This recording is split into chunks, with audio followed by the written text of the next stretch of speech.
All right, so this is going to be a little mini video showing you how to take apart one of the drip systems so that you can get it working. There are 3 screws on top. We're going to take those off.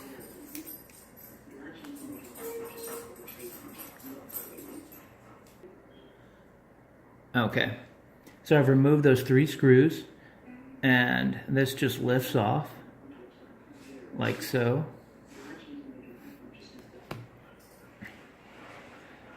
This collar twists off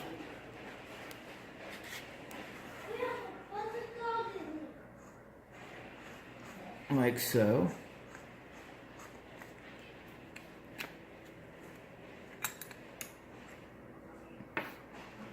And then once that's off, you can lift this top piece off.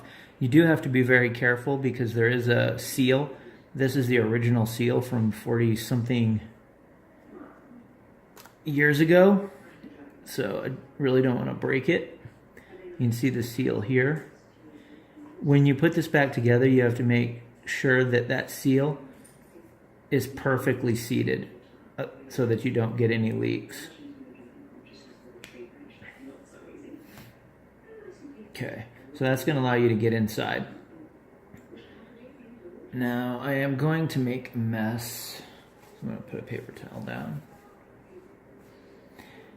The issue I had with these was that there was some calcium buildup inside that prevented this piece here from pushing up and releasing the fluid like so.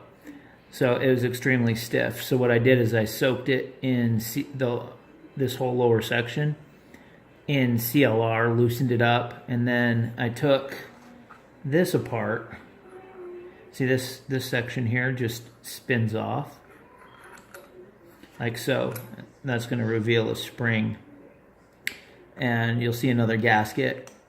This is as far as I took it apart. I couldn't quite figure out how to get this bottom release valve here off, but that's more than enough to get it fully functional for a restoration.